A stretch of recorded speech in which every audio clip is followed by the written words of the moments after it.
नमस्कार भक्त मित्रों, साधकों, आप सभी को गुरु सत्यवान की ओर से बहुत बहुत नमस्कार। अभी हम चर्चा करने जा रहे हैं, जब साधक दीक्षा ग्रहण कर लेता है उसके पश्चात उसके जीवन में बहुत सारी घटनाएं घटित होनी शुरू हो जाती हैं।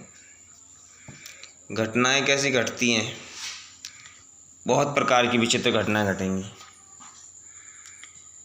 उसका मन जो है विरक्त हो जाएगा,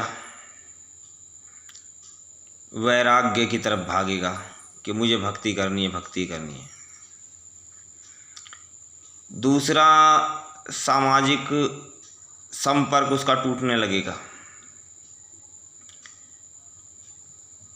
और बहुत सारी ऐसी घटनाएं घटित होती हैं जीवन में, जो जैसे वो नॉर्मल जी रहा था उसके बाद फिर उसकी घटनाएं बहुत सारी घटित होनी शुरू होती हैं। लेकिन कुछ समय बाद फिर ये दोबारा से सब कुछ नॉर्मल हो जाता है, क्योंकि उसका शरीर जो है उसको अनुकूल कर लेता है। आर्थिक परेशानियां भी आ जाती हैं सामने, ऐसा कुछ नहीं है, लेकिन भोलेनाथ वो परीक्षा ले रही होते हैं और जो उन परीक्षा में पास हो जाता है उसके बाद सब कुछ फिर जैसा ही नॉर्मल हो जाता है। कुछ बड़ी बात नहीं, ऐसा ही होता है, सबके साथ होता है। कोई साधक यदि ऐसे समझ रहा है कि मेरे साथ में ऐसा अजीबोगरीब घटना घट रही है, तो ऐसे ना सोचे। ये परीक्षाएं सभी की होती हैं, सभी के साथ में घटेंगी घटनाएं। तपस्या करते करते बहुत सारी अनुभूतियां होंगी। ध्यान, आपको पता भी नहीं चलेगा कब आपको दर्शन हो रहे। जैसे ही आप गौर से दर्शन करने की कोशिश करेंगे, उसके बाद क्या होगा, एकदम पर्दे की तरह आया और साफ। आपने ध्यानपूर्वक देखने की कोशिश करी, इतने में तो वो तस्वीर आगे चली जाएगी। फिर दोबारा से फिर आपको पता नहीं होगा, फिर आप तपस्या कर रहे होंगे, थोड़ी देर बाद फिर दोबारा झलक आएगी, ऐसे पर्दा सा निकलेगा एकदम सामने से। लेकिन जब निरंतर इसी प्रकार से हम करते रहेंगे तो बहुत अच्छा फिर अनुभव वो स्थिर होने लगेगा। वो दर्शनों का सिलसिला जो धीरे धीरे एकदम स्थिर हो जाएगा और पूरे ढंग से एक नॉर्मल स्थिति आ जाएगी, जिस समय पर आप देखेंगे पूरे ढंग से और पूरे ढंग से ही बात कर पाएंगे। और जो शिष्यों को उपलब्धि हो जाती है, और अभी हिमाचल वालों को तो उपलब्धि हुई, उसके बाद भी 2 शिष्यों को और उपलब्धि होने वाली है, और वो दोनों अपने लगे हुए हैं। जैसे ही उनको उपलब्धि हो जाएगी, उनकी भी वीडियो आपको भेज दी जाएगी सभी लोगों को। उनको भी दिव्य दृष्टि प्राप्त होने वाली है।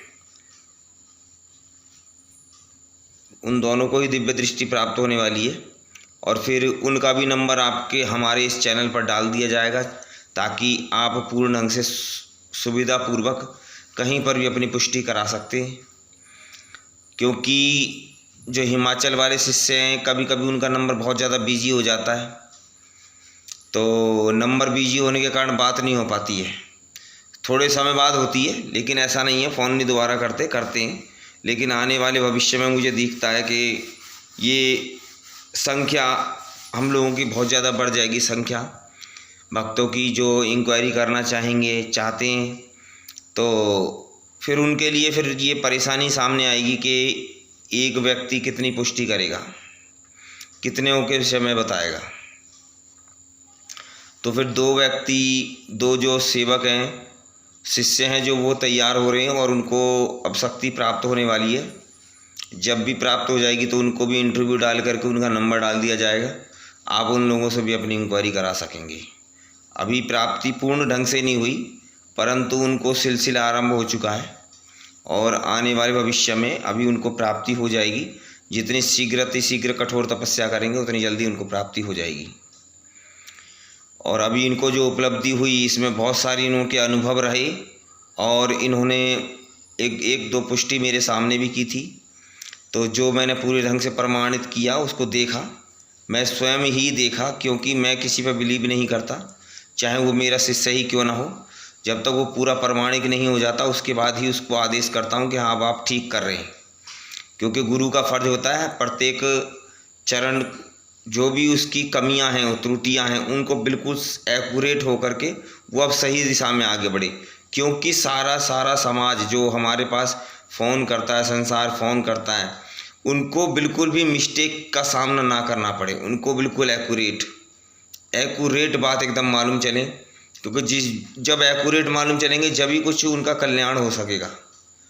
जो उनके विषय हैं, जो भी वो पर्सन पूछना चाहते हैं, उसका उनको उचित ही आंसर मिले, जब ही उसका कुछ काम बन सकता है, अन्यथा नहीं बनेगा। तो पूरा प्रमाणिक हुआ।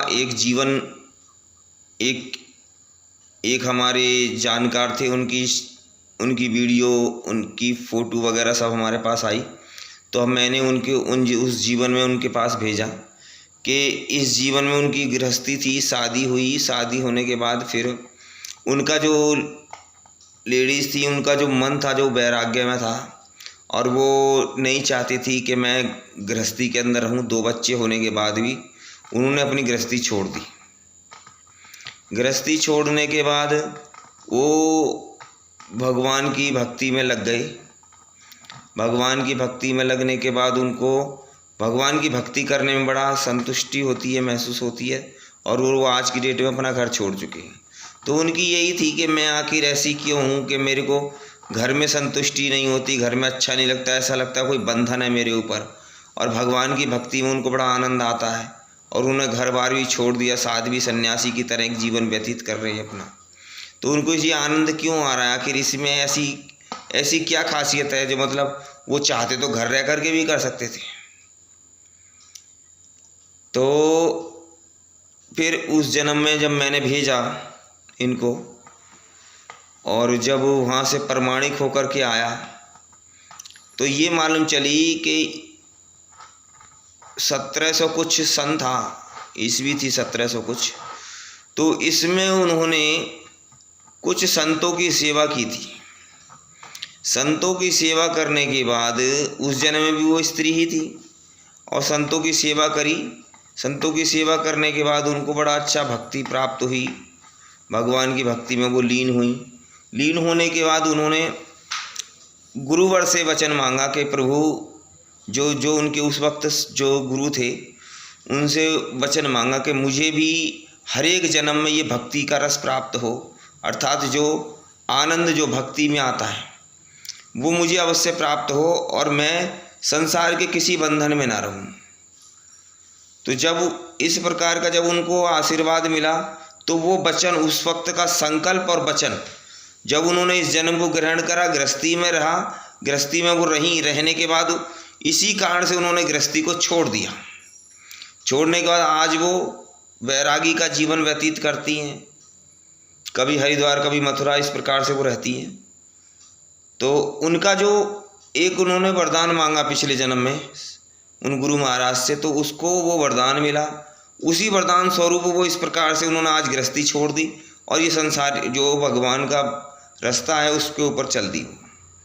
बाकी ऐसा नहीं है कि आप घर गृहस्थी में रह करके भी भगवान की साधना कर सकते हैं, तपस्या कर सकते हैं, सिद्धि कर सकते हैं। ये तो एक उनका संकल्प था। कोई किस प्रकार का संकल्प लेता, कोई राजा बनने का तो कोई भिखारी बनने का, कोई बैरागी का तो कोई रागी का, कोई योगी का। तो ये तो उन सब के पीछे के संकल्प हैं, उन्हीं संकल्पों के कारण ऐसा होता है। तो आप उन लोगों से अपनी पुष्टि करा सकते हैं, जीवन के विषय में जान सकते हैं। कोई ऐसी कुछ बात नहीं है, बिल्कुल फ़ोन उठाएंगे। अभी तो खैर इतना ज़्यादा वो भी नहीं है कि वो कुछ एक हो सकता बिजी रहें उस वक्त तो, लेकिन आपको फिर बैक कॉल भी करेंगे, ऐसा कुछ नहीं है। बैक कॉल भी करेंगे, यदि नहीं कर पाते तो आप दोबारा से कॉल कर सकते हैं। आप ऐसे संकोच ना करें कि वो बैक कॉल करेंगे, बाई चांस काम करते करते वो भूल भी जाएं कि नहीं कर पाएँ, तो आप दोबारा कॉल कर ले, कोई बड़ी बात नहीं है ऐसी, ठीक है। और सभी विषय में बताएंगे, पिछले जन्म के विषय में बताएंगे, और इस जन्म में कोई अगर परेशानी है, ऐसा कुछ है, नेगेटिविटी है, किसी का किया कराया है, कुछ तंत्र विद्या कर दी गई है, तो वो भी आपको बता दी जाएगी कि कैसे कैसे क्या क्या हुआ है, किसने किया है।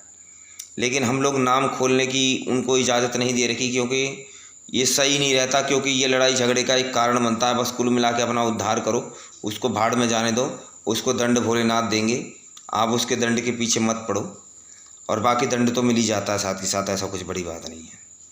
आप अपने दिल को, शब्द को क्षमा करो और अपना उद्धार कर पाओ, बस दूसरे की पूरा करने से बेहतर है अपना उद्धार कर लिया जाए। नमः शिवाय। शिव गुरु की सदा ही जय हो, सदा ही जय हो, सदा ही जय हो।